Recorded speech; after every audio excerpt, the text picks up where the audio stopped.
সুপ্ৰভাত জনাইছোঁ সকলোকে। সকলো উঠিলে নে?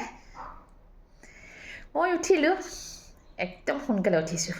উঠি একদম চিধা গৰম পানী এগিলাচ খাই লৈছোঁ, টেঙা পানী খালোঁ। বৰ্তমান গ্ৰীণ টি ৰেডি কৰি ৰাখিছোঁ, খোৱা নাই বাৰু, খাম এতিয়া। আপোনালোকে হয়তো খালে চাগৈ ন?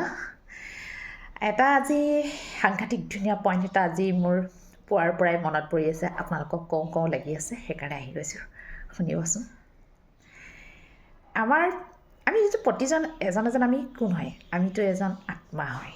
আমি এই শৰীৰটোত আমাৰ আত্মাটো আমি প্ৰৱেশ কৰিছোঁ ন? এদিন আমি কি কৰিম?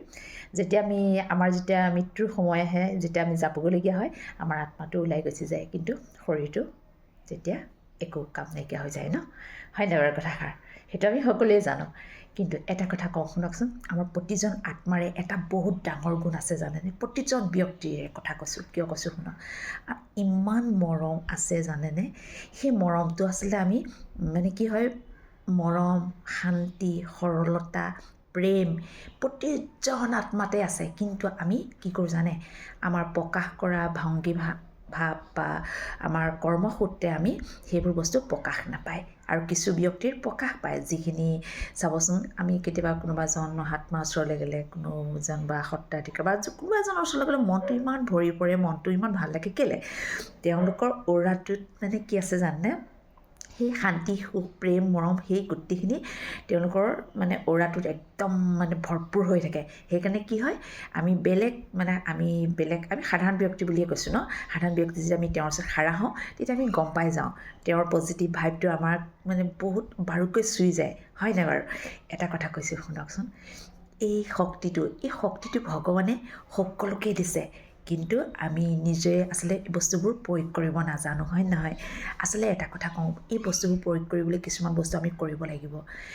সদায় কোৱাৰ নিচিনাকৈ আপোনালোকেতো মেডিটেশ্যনটো কৰিবই লাগিব, এইটো কমন, একদম বাউণ্ড, এইটো কৰিবই লাগিব। লগতে প্লাছ ভগৱানৰ লগত কানেক্ট হৈ আপোনাৰ যিখিনি দুৰ্বলতা, সেই দুৰ্বলতাখিনি আপুনি ত্যাগ কৰিব লাগিব, দুৰ্বলতাখিনি বিসৰ্জন দিব লাগিব। তেতিয়া আৰু কি হ'ব, যেনিবা লোকৰ বেয়া, লোকৰ কিবা ভাল দেখি জ্বলা, এই বস্তুবোৰ টোটেলি বাদ দিব লাগিব। তেতিয়া আপোনাৰ অ'ৰাটোতো কি হ'ব জানে? একদম পজিটিভৰে ভৰপূৰ হৈ থাকিব। তেতিয়া আপোনাৰ লগত যোনে কথা পাতিব তেওঁ গম পাই যাব। আমি কেতিয়াবা কওঁ ন, এই কোনোবা এজন ব্যক্তিৰ লগত ইমান ভাল লাগিলে মানুহজনক, সঁচাকৈ বহুত যেন মোৰ আগৰ চিনাকি, সঁচাকৈ বহুত মোৰতো দুখ খাই যায়। হয় নাই বাৰু কওকচোন আপোনালোকৰ? মোৰ হয়। কিয় জানেনে? তেওঁলোকৰ অ'ৰাটোত ইমান পাৱাৰফুল, তেওঁলোকৰ অ'ৰাটোত পজিটিভৰে একদম ভৰপূৰ হৈ থাকে। তেওঁলোকৰ এটা বস্তু চাব, তেনেকুৱা ব্যক্তিৰ নহয়, মনত কোনো বেয়া সংকল্পই নাহে, বেয়া কোনো কথাই নাহে। সেইকাৰণে আচলতে সেইকাৰণে এটা কথা কয়, আমাৰ প্ৰতিজন ব্যক্তিৰে সেই অ'ৰাটো যদি আমি হোৱাইট কৰি ৰাখিব পাৰোঁ, হোৱাইট কি? পজিটিভ কৰি ৰাখিব পাৰোঁ, তেতিয়া আপুনি সদায় সুখী হৈ থাকিব। আপুনি সকলোৰে কাৰণে আপুনি এজন ব্যক্তিত্বসম্পন্ন ব্যক্তি হিচাপে আপুনি প্ৰতিষ্ঠিত হ'ব, প্ৰতিপন্ন কৰিব পাৰিব তেওঁলোকৰ আগত।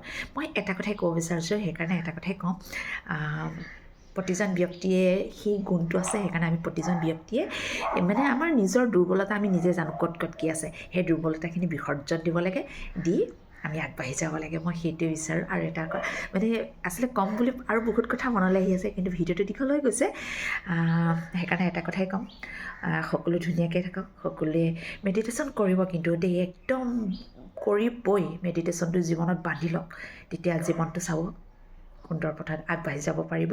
আৰু মই নিজেও কৰোঁ, সেইকাৰণে আপোনালোককো কৈছোঁ।